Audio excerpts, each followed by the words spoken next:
नमस्ते। इस खास विश्लेषण में आपका स्वागत है। आज हम भारत के इतिहास के सबसे लंबे, सबसे उलझे हुए और शायद सबसे चर्चित जमीन के विवाद पर बात करने वाले हैं। एक ऐसा विवाद जिसे सड़क पर नहीं बल्कि पूरी तरह से हमारे देश के संवैधानिक और कानूनी ढांचे के भीतर सुलझाया गया है। देखिए, ये सिर्फ एक जमीन का टुकड़ा या इतिहास का कोई पन्ना नहीं है। ये एक ऐसी अभूतपूर्व कानूनी लड़ाई है जिसने सही मायनों में हमारे देश की दिशा तय की है। तो चलिए इसे समझते हैं। आज हम इस पूरे सफर को कुछ अहम हिस्सों में बांट कर देखेंगे। हम शुरुआत करेंगे इसकी ऐतिहासिक पृष्ठभूमि से, फिर बात करेंगे उस पहले कानूनी नोटिस की, उसके बाद 1949 का वो साल और कोर्ट की एंट्री, फिर एएसआई की रिपोर्ट और हाई कोर्ट का फैसला, इसके बाद सुप्रीम कोर्ट का वो ऐतिहासिक जजमेंट और आखिर में इसका अंतिम समाधान। तो चलिए सबसे पहले इसके ऐतिहासिक पन्नों को पलटते हैं और देखते हैं कि विवाद आखिर शुरू कहाँ से हुआ था। इस लंबी कानूनी लड़ाई के बीच दरअसल आज या कल नहीं बल्कि सदियों पहले बोए गए थे। बात है 1528 की, जब मीर बाकी ने वहां एक मस्जिद का निर्माण किया। इसके काफी समय बाद 1717 में राजा जय सिंह द्वितीय ने वहां एक चबूतरा बनवाया। अब यहीं से आप कह सकते हैं कि एक भौतिक विभाजन यानी फिजिकल डिवाइड शुरू हो गया। मुस्लिम समाज अंदर इबादत करने लगा और हिंदू समाज बाहर चबूतरे पर पूजा करने लगा। और फिर 1859 आते आते अंग्रेजों ने इस बंटवारे को बीच में बाड़ लगाकर पूरी तरह से पक्का कर दिया। अब जैसे जैसे तनाव बढ़ रहा था तो ब्रिटिश प्रशासन ने इसे रोकने के लिए एक बड़ा ही सख्त नियम लागू कर दिया। उन्होंने तय किया कि भाई मस्जिद विशेष रूप से सिर्फ और सिर्फ जुम्मे की नमाज के लिए ही खोली जाएगी। ये एक ऐसा स्टेटस को यानी यथास्थिति थी जो सोचिए भारत की आज़ादी तक वैसी की वैसी ही बनी रही। अब आते हैं उस मोड़ पर जहां से ये पूरा मामला अदालती फाइलों में दर्ज हुआ। पहला कानूनी नोटिस। साल था 1885। ये वो वक्त था जब ये ज़मीनी विवाद पहली बार एक आधिकारिक कानूनी लड़ाई में बदल गया। निर्मोही अखाड़ा के महंत रघुबर दास ने फैजाबाद जिला न्यायालय में एक अपील दायर की। उनकी मांग क्या थी? वो बस राम चबूतरे पर एक छतरी बनाना चाहते थे। लेकिन जब कोर्ट ने इस अपील को खारिज कर दिया तो हालात बिगड़ गए। तुरंत हिंसा भड़क उठी और जो बीच की दीवार थी वो तोड़ दी गई। आप कह सकते हैं कि अदालत के दरवाजे इस मामले में पहली बार यहीं से खटखटाए गए थे।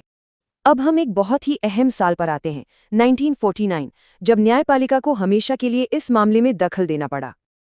आज़ादी के ठीक बाद 1949 में जब वहां अचानक मूर्तियां सामने आईं तो एक अजीब सा प्रशासनिक गतिरोध पैदा हो गया। तत्कालीन प्रधानमंत्री जवाहरलाल नेहरू ने आदेश दिया कि मूर्तियों को वहां से हटाया जाए, लेकिन उस वक्त के जिला मजिस्ट्रेट के नायर ने सीधा इनकार कर दिया।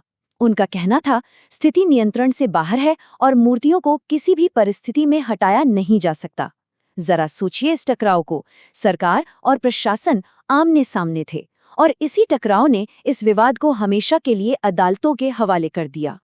अब कोर्ट के सामने जो स्थिति थी वो बहुत ही जटिल थी। दो बिल्कुल अलग और आमने सामने वाले दावे थे। एक तरफ था निर्मोही अखाड़ा, जिनका साफ कहना था कि भाई वहां शुरुआत से ही एक मंदिर था, इसलिए उन्हें निर्माण का पूरा अधिकार मिलना चाहिए। और दूसरी तरफ था सुन्नी वक्फ बोर्ड, जो मस्जिद की लगातार मौजूदगी का हवाला दे रहे थे और उस जमीन पर अपना पूर्ण नियंत्रण मांग रहे थे। ये वो दो एकदम कड़े कानूनी तर्क थे जो आने वाले कई दशकों तक अदालत में गूंजने वाले थे। अदालत के अंदर तो बहस चली रही थी, लेकिन बाहर देश की राजनीति और जनभावनाएं भी अपने चरम पर थीं। 1986 में कोर्ट के आदेश पर विवादित जगह के ताले खोले गए। फिर 1990 में रथ यात्रा निकाली गई और अयोध्या में तनाव काफी बढ़ गया। और अंततः 1992 में कार सेवकों द्वारा उस विवादित ढांचे को गिरा दिया गया। राजनीतिक बातचीत और कोशिशें पूरी तरह विफल हो चुकी थीं और अब इस बेहद नाजुक मामले को सुलझाने का पूरा दारोमदार सिर्फ और सिर्फ न्यायिक प्रक्रिया पर आ गया था। इसके बाद बारी आई विज्ञान और सबूतों की। एएसआई यानी भारतीय पुरातत्व सर्वेक्षण और हाईकोर्ट का दौर। देखिए, जब मामला इतना पेचीदा हो तो अदालत सिर्फ ऐतिहासिक दावों या कहानियों पर फैसला नहीं सुना सकती। उन्हें चाहिए थे ठोस वैज्ञानिक सबूत। इसीलिए अदालत ने भारतीय पुरातत्व सर्वेक्षण एएसआई को वहां 6 महीने तक खुदाई करने का काम सौंपा।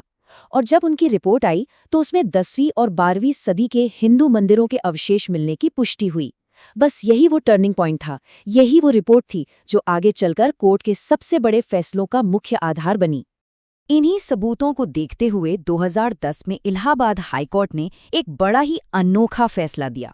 उन्होंने उस पूरी विवादित जमीन को 3 बराबर हिस्सों में बांट दिया। 33.3% हिस्सा निर्मोही अखाड़े को, 33.3% राम जन्मभूमि न्यास को और बचा हुआ 33.3% सुन्नी वक्फ बोर्ड को दे दिया गया। कोर्ट ने बीच का रास्ता निकालने की कोशिश की थी, लेकिन सच कहूं तो इस बंटवारे ने किसी भी पक्ष को पूरी तरह संतुष्ट नहीं किया। और फिर जाहिर सी बात है, मामला पहुंचा देश की सबसे बड़ी और अंतिम कानूनी चौखट पर, सर्वोच्च न्यायालय। 2011 में ये मामला सुप्रीम कोर्ट के दरवाजे पर आ गया था। सुप्रीम कोर्ट ने कोई जल्दबाजी नहीं की, उन्होंने एक बेहद सावधानीपूर्ण और लंबी प्रक्रिया अपनाई। 2017 में जाकर इसकी आधिकारिक सुनवाई शुरू हुई। और फिर आया वो दिन जिसका पूरे देश को इंतजार था, 9 नवंबर 2019। 5 जजों की एक विशेष पीठ ने सारे ऐतिहासिक तथ्यों और एएसआई के वैज्ञानिक साक्ष्यों को ध्यान में रखते हुए अपना सर्वसम्मत यानी यूनानिमस और ऐतिहासिक फैसला सुनाया। इस फैसले का सबसे अहम हिस्सा था ये नंबर 2.77 एकड़। सुप्रीम कोर्ट ने स्पष्ट कर दिया कि ये जो पूरी विवादित भूमि है, ये राम जन्मभूमि ट्रस्ट को सौंप दी जाएगी। हाँ, इसका मालिकाना हक तकनीकी रूप से केंद्र सरकार के पास सुरक्षित रखा गया ताकि सब कुछ कानूनी और शांतिपूर्ण तरीके से हो सके। लेकिन कोर्ट यही नहीं रुका, न्याय का संतुलन बनाए रखना भी उतना ही जरूरी था। इसलिए अदालत ने उत्तर प्रदेश सरकार को कड़े निर्देश दिए कि वो सुन्नी वक्फ बोर्ड को मस्जिद के निर्माण के लिए एक अलग लेकिन बहुत ही प्रमुख स्थान पर 5 एकड़ जमीन आवंटित करे। और इस तरह हम पहुंचते हैं इस पूरी कहानी के अंतिम समाधान और इसके निष्कर्ष पर।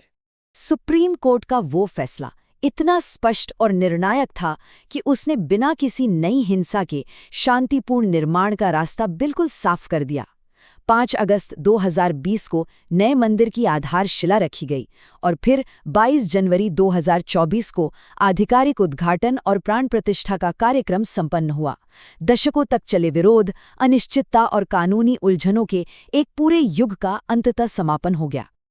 अगर हम एक नज़र में इस पूरे सफ़र को देखें, 1885 में वो पहली अपील जो खारिज हुई थी, 2010 का वो हाईकोर्ट का फैसला जिसे सबने नामंजूर कर दिया था, और फिर 2019 का सुप्रीम कोर्ट का वो सर्वमान्य फैसला, ये सिर्फ तारीखें नहीं हैं, ये इस बात का सबूत है कि हमारे भारतीय संवैधानिक लोकतंत्र की जड़ें कितनी मजबूत हैं, जहां इतने संवेदनशील और ऐतिहासिक रूप से उलझे विवाद को अंततः पूरी तरह से अदालती प्रक्रिया और कानून के दायरे में सुलझा लिया गया। इतिहास की पुरानी गुत्थियों को अदालत के कटघरे में रखकर कानून के तराजू पर तौलना कोई आसान काम नहीं है। लेकिन जाते जाते मैं आपको एक सवाल के साथ छोड़ना चाहता हूं। जब इस तरह के बेहद संवेदनशील, ऐतिहासिक और धार्मिक विवादों को भावनाओं के बजाय एक सख्त संवैधानिक ढांचे से सुलझाया जाता है, तो ये आने वाले कल में एक राष्ट्र की पहचान को कैसे आकार देता है? जरा सोचिएगा इस पर। आज के इस विश्लेषण में हमारे साथ जुड़ने के लिए आपका बहुत बहुत धन्यवाद।